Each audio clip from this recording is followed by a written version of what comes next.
주님안에서 승리하는 복된 하루가 되시기를 간절히 축원을 드립니다. 가끔은 보고도 다른 것을 읽는 경우가 종종 있습니다. 저도 오늘 18절로 분명 말씀하는데 눈은 18절을 보고 있는데 읽는 거는 23절을 읽고 있더라고요. 아직도 저는 들깬 것 같습니다. 오늘 말씀의 줄거리는 여러분이 잘 아시죠? 그래도 한번 소개해 드린다면 예수님께서 저들과 함께 가시다가 시장하여 무화과 나무가 있는 것을 보셨는데 잎이 무성하여 열매를 얻을까 하여 그 열매에 무화과 나무에 가까이 갔지만 잎만 무성하고 열매를 얻지 못하십니다. 결국 이 무화과 나무의 잎만 무성한 것을 보신 예수님이 이 무화과 나무를 저주하셨는데요. 놀라운 것은 예수님이 말씀하시고 난 다음 날 이 무화과 나무가 잎만 무성했던 잎이 무성했던 무화과 나무가 말라 죽게 되었다는 겁니다. 깜짝 놀란 제자들이 예수님께 물었습니다. 아니 어떻게 이런 일이 일어날 수 있습니까? 제자들은 이 예수님의 말씀대로 된 사건에 매우 놀라하며 그리고 예수님께서는 이 상황을 보고 제자들에게 이렇게 말씀하십니다. 만일 믿음이 있고 의심하지 않으면 누구든지 이런 능력을 행하리라. 믿고 구하는 것은 다 받으리라.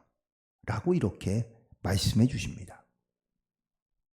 오늘 이 말씀 속에서 물론 우리가 주로 이 무화과 나무가 마른 사건에 대하여 우리가 사실은 많은 설교도 듣고 또한 이 비유의 말씀을 듣기도 했지만 정작 예수님께서 이 사건을 통하여 제자들에게 주시는 말씀이 무엇인지에 대해서 조금 더 우리가 묵상하며 나아가야 되지 않을까. 그래서 오늘 본문에서는 예수님이 행하신 능력보다 예수님께서 이 능력을 행하시고 난 다음에 하신 말씀이 무엇인지 그리고 제자들에게 주신 말씀이 무엇인지를 함께 더 묵상해 보고자 합니다.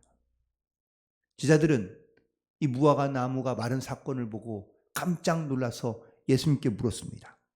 아니 예수님 어떻게 이런 일이 일어날 수 있습니까? 그런데 가만히 보면 저는 이 무화과 나무가 마른 사건을 보고 예수님께 이렇게 묻는 제자들이 조금은 이해가 안 갑니다. 왜냐하면 예수님께서 얼마나 많은 기적을 행하셨습니까? 오병이어의 기적도 행하셨고 파도가 있는 그런 거친 파도를 잠잠케 하시고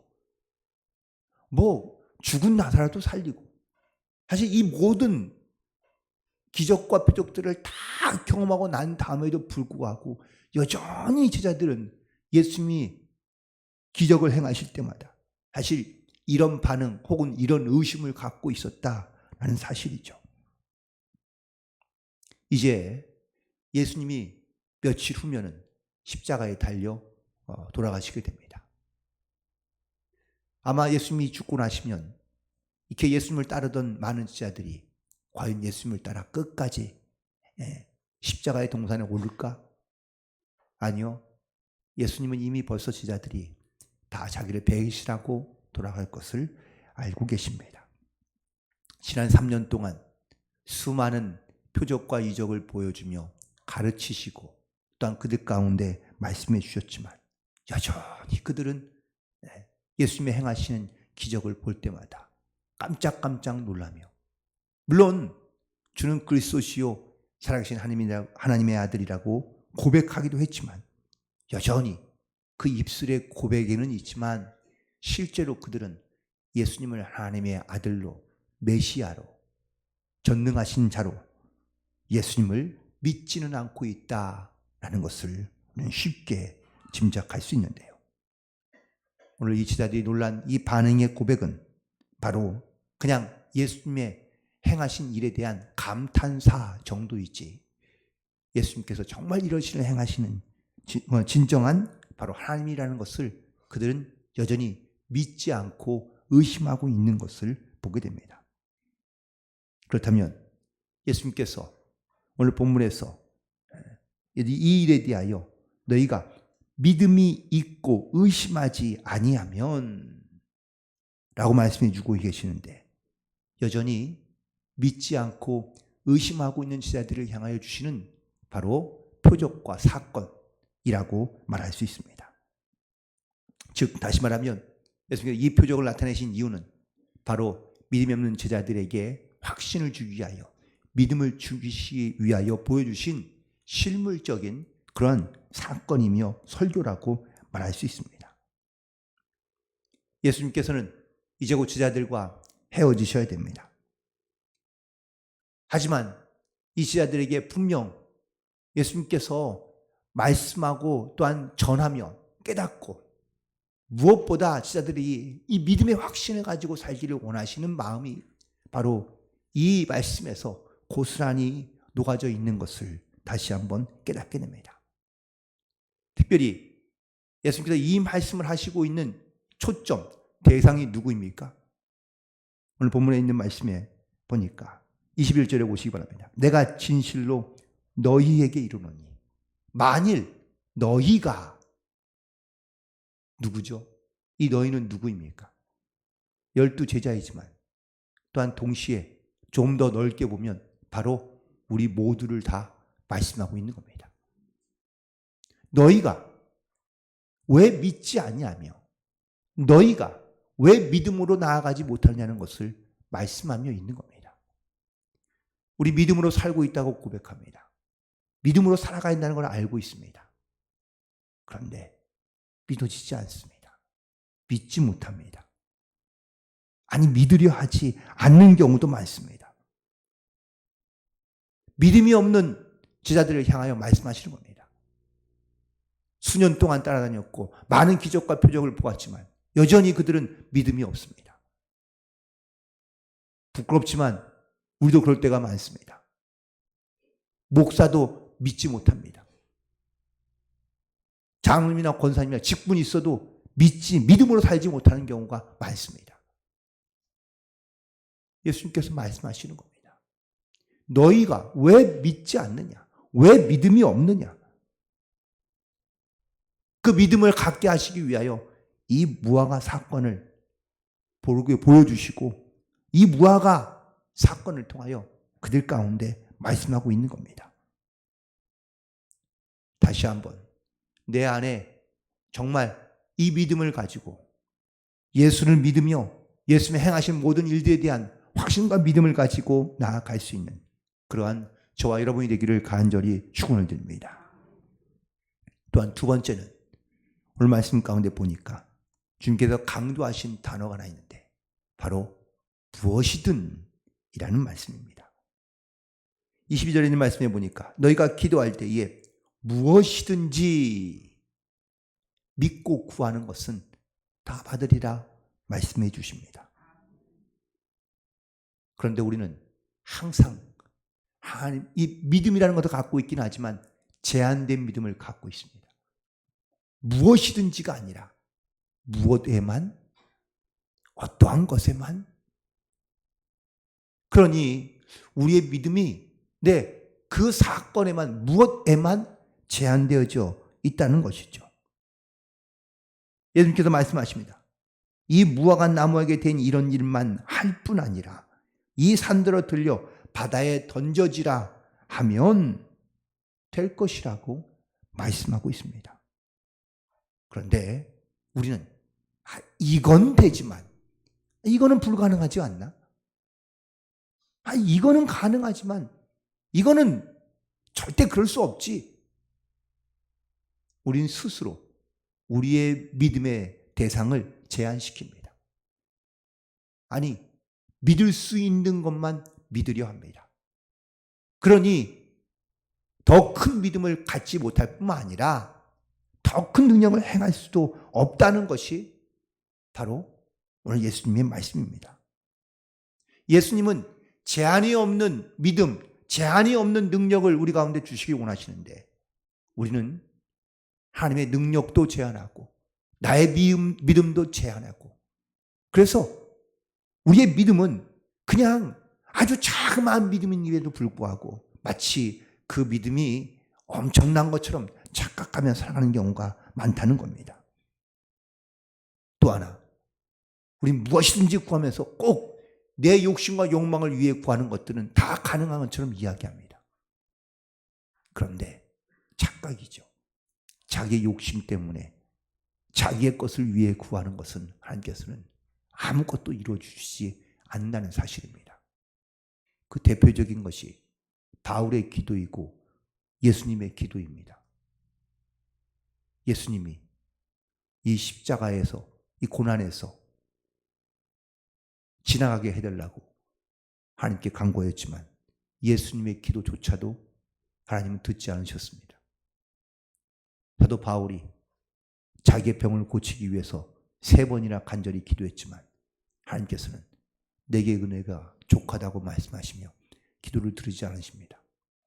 그런데 바울에게 기도받는 사람, 심지어 바울의 손수건을 만진 사람도 병이 났습니다.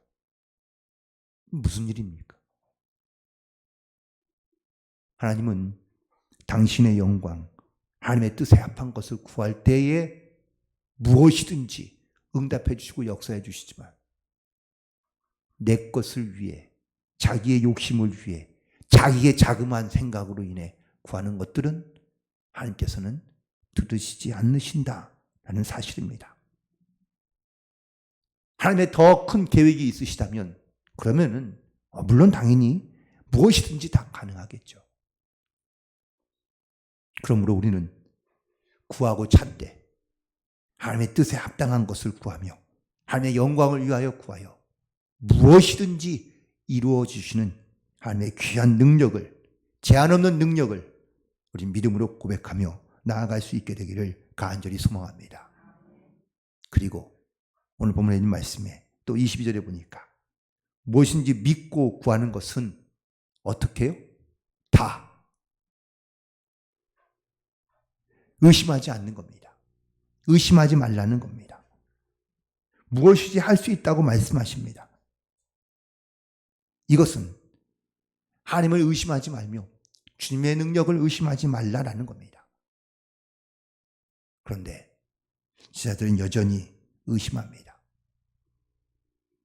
예수님께서 바다 위를 걸어오실 때 베드로가 분명 그도 걸을 수 있다는 말씀에 그가 예수님의 말씀을 의지하여 바다 위를 걷습니다. 그런데 곧 의심이 생깁니다. 그러자 그는 곧 물에 빠지고 말게 되는 건데요. 우리는 하나님을 의지하여, 처음에는 예수님을 의지하여 할 수 있다는 믿음을 가지고 나아가는데 금방 의심이 생깁니다. 이게 될 수 있을까? 이게 가능할까? 결국 그러다가 하나님의 온전한 능력대로 믿음대로 나아가는 것이 아니라 자기의 생각이나 또한 사단이 주는 의심을 갖게 되면서 오히려 우리 가운데 시험이 들게 하는 경우가 많이 있습니다. 우리는 특별히 교회나 아니면 또 하나님께 주신 일을 할 때는요, 내 능력으로 하는 것 같고 사람의 계산으로 하는 것 같지만 아니요, 사람의 계산으로 되는 게 아니고 나의 능력으로 하는 게 아닌 줄 믿습니다.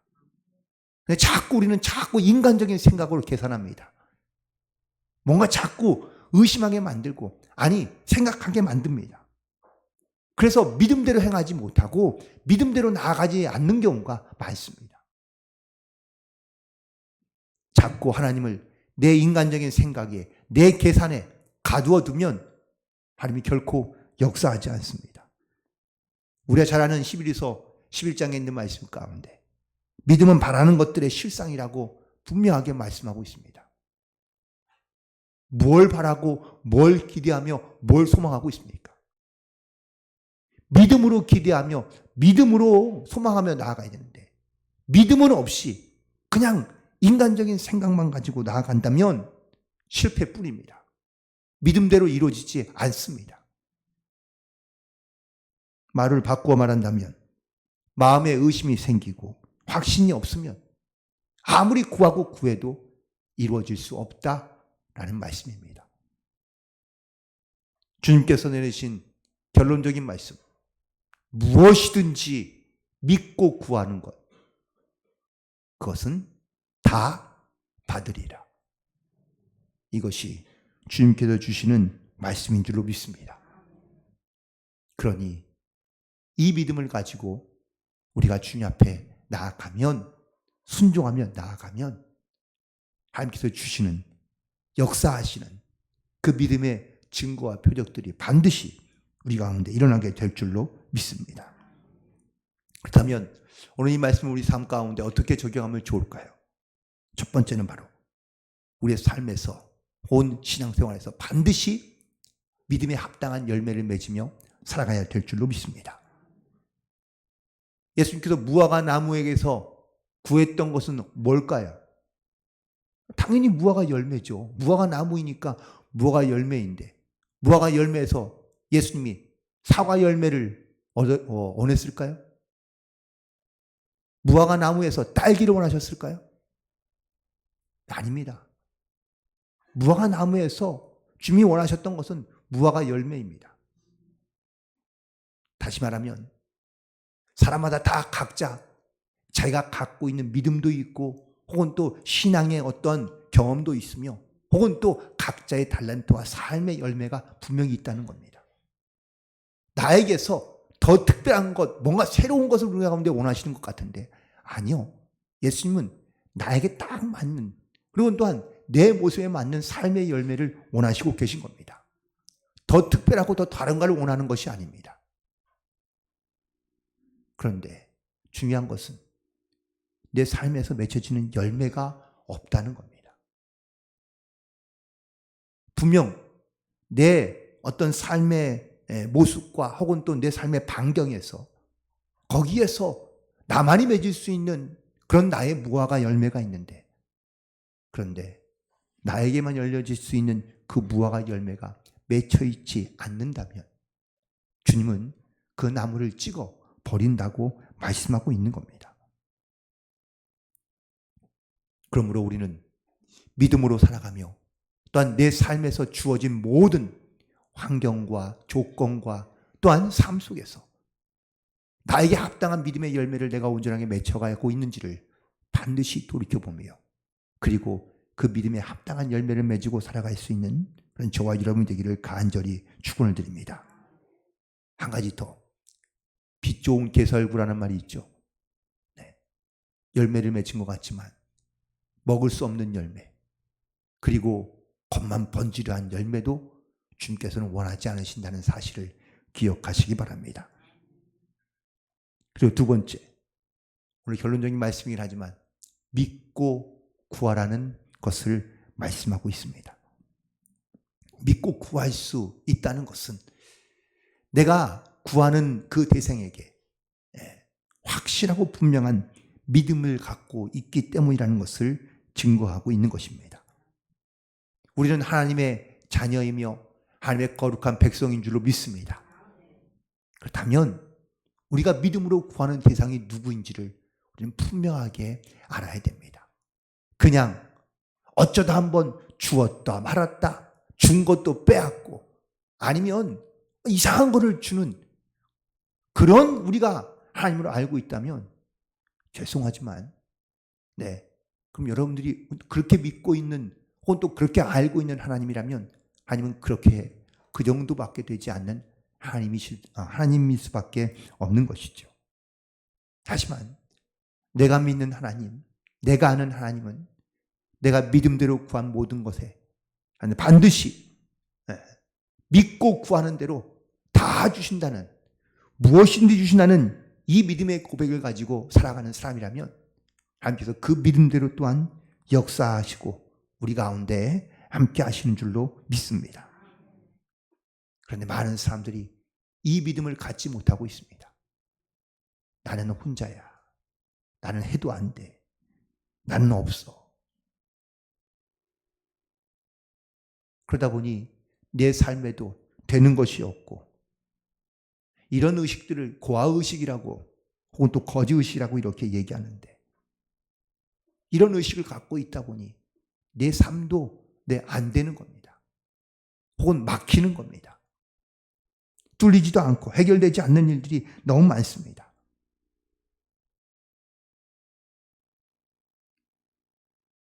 주님은 그래서 제자들에게 이 무화과 사건을 통하여 말씀하고 있는 겁니다. 내가 기도할 때 무엇이든지 믿어라. 믿고 구하는 것은 다 너에게 주시리라. 이게 바로 이 무화과 사건을 통하여 우리에게 주시는 메시지이며 예수님의 말씀인 줄로 믿습니다. 그러므로 우리가 오늘도 주님 안에서 살아가며 믿음으로 구한 모든 것, 우리가 믿음으로 기도할 때 무엇이든지 믿고 구하는 것을 다 주신다는 이 약속의 말씀을 의지하며 이 믿음으로 승리하며 나아갈 수 있는 그런 저와 여러분이 되기를, 또한 승리하는 하루가 되기를 주님의 이름으로 간절히 축원을 드립니다. 기도하시겠습니다.